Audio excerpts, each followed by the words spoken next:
So welcome back to War Backwards is Raw, or this might be on another one of my channels also.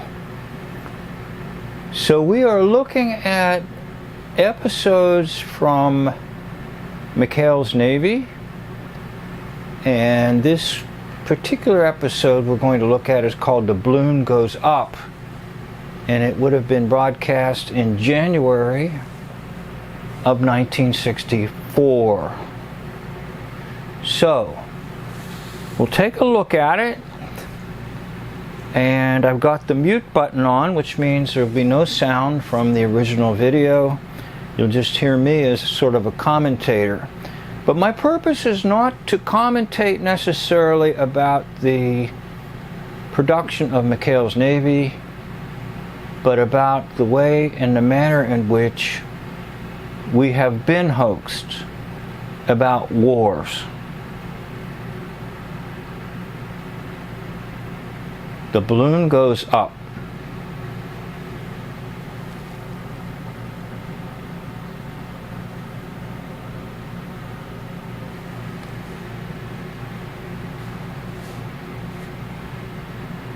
Okay, they always start out kind of lighthearted, and Carpenter's going to come in with a report that there's been a lot of things missing, and the bill for the supplies that are missing is going to be very, very incredibly high. So it's a shock, and of course there's only one culprit that could be responsible for this, and that would be McHale and his crew. I'm going to put this on a little faster speed. That one's a little too fast.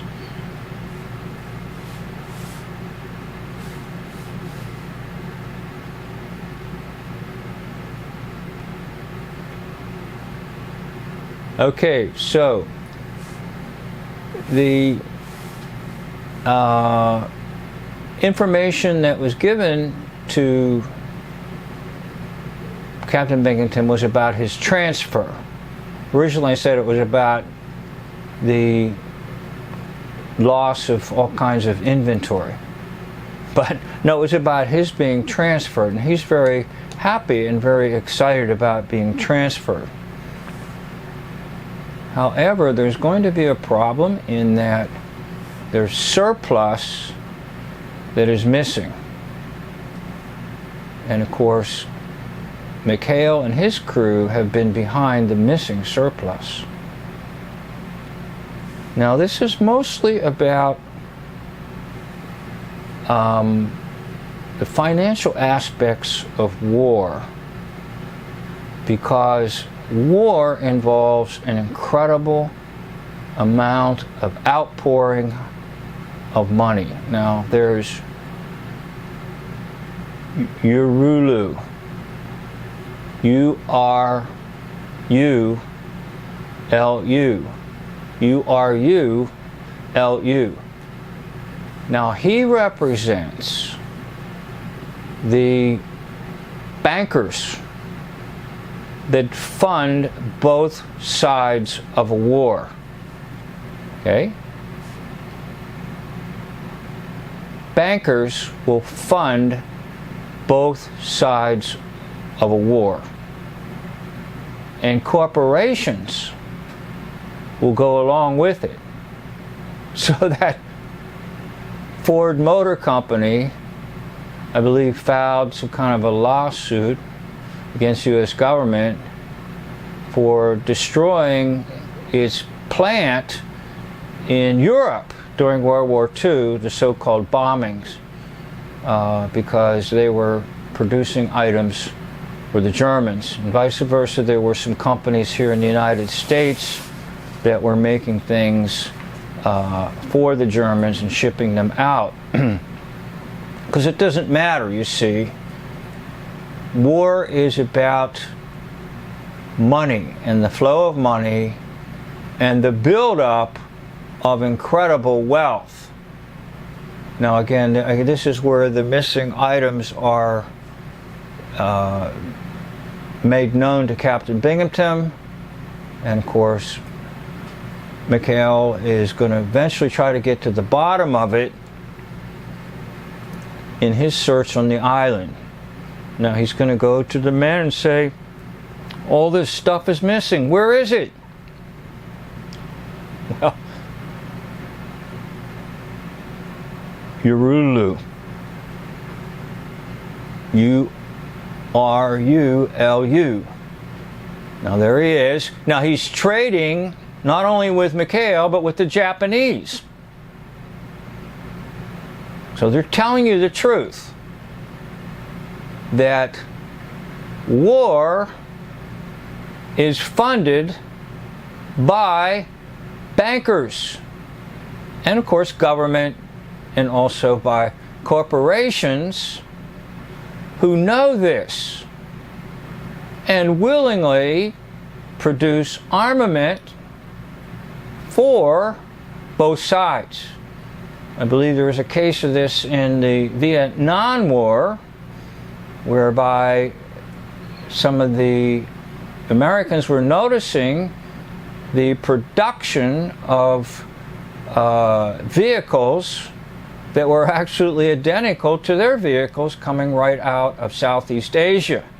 And again, that was because American corporations were producing munitions and various items for war for the other side. Also probably are not aware of things like the American government helped to fund the Russian Revolution. Now again, if I could call upon an expert in this type of stuff, that would be Eustace Mullins and others like him. So they've rounded up the so-called missing items and Captain Binghamton is quite surprised and quite happy that these missing items have been found. However, there's one item that they know is still missing, and that is the weather balloon. Of course, that's what this is all about, the weather balloon. Now, Gruber sold it to Urulu, the native,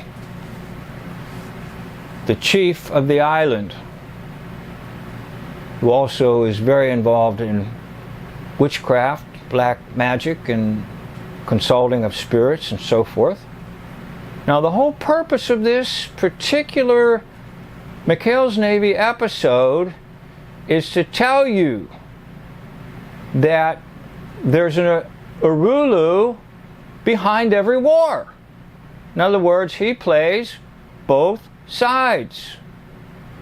He has a store for the Americans and he buys from them freely, and he has a store and an American for the Japanese.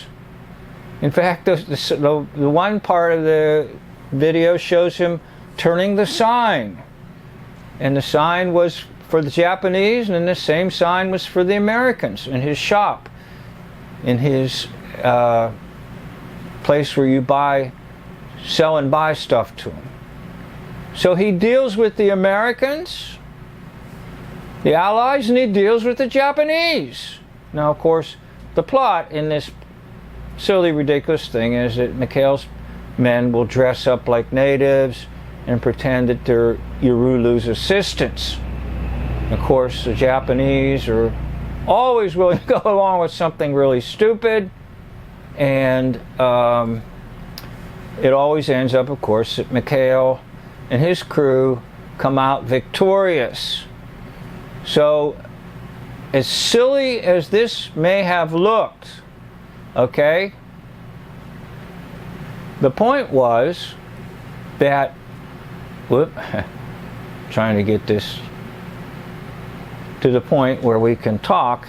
The point was that behind every war, there's financial source and the source will fund both sides. Urulu. Now, these episodes to me are priceless because they are telling you the truth about wars. As Eustace Mullins would say, all wars are bankers' wars. And I might also add to that statement of Mullins, all wars are governments' wars in that the governments want them. And if you look at some of my stuff on war cycles and the cycles of constitution, cycles of corporations, you'll see that they need a war for their purposes in changing society and indeed creating all kinds of profits for their corporation, which is something like United States of America, Inc., INC. So Urulu represents the bankers, the one who funds both sides of a war. Thank you for watching.